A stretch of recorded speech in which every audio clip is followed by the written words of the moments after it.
আসসালামু আলাইকুম। এক্সেলের নতুন একটি টিপস নিয়ে আপনাদের সামনে হাজির হলাম। আমরা এখন দেখব কিভাবে এক্সেলে শর্টকাট পদ্ধতিতে যোগ করা যায়। প্রথমে আমরা একটা এক্সেল শিট ওপেন করে নিলাম।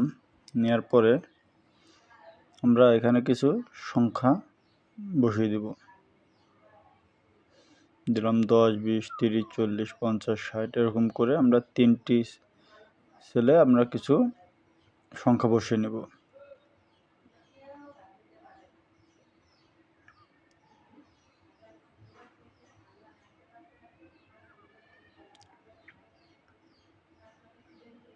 সংখ্যাগুলো বসানো শেষ হয়ে গেলে আমরা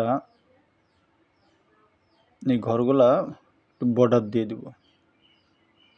অল বর্ডার দিয়ে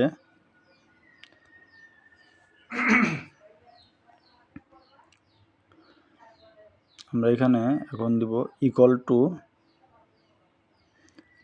টু দেওয়ার পর লিখব সাম দিয়ে ফার্স্ট ব্র্যাকেট দিব। ফার্স্ট ব্র্যাকেট দিয়ে প্রথম সেলটা সিলেক্ট করব, তারপর শিফট চেপে কোলন দেব। কোলন দিয়ে আপনার লাস্টের সেলটা সিলেক্ট করব। সিলেক্ট করা শেষ হলে ব্র্যাকেট শেষ করে ইন্টার চাপ দিলেই আপনার আমার যোগ হয়ে যাবে। আমাদের শর্টকাট কিবোর্ড থেকে যেভাবে আমরা করব, এখন আমরা কিবোর্ড থেকে অল্টার চেপে ইকুয়াল টু চাপ দেব, তাহলে আমাদের সহজেই যোগ হয়ে যাবে।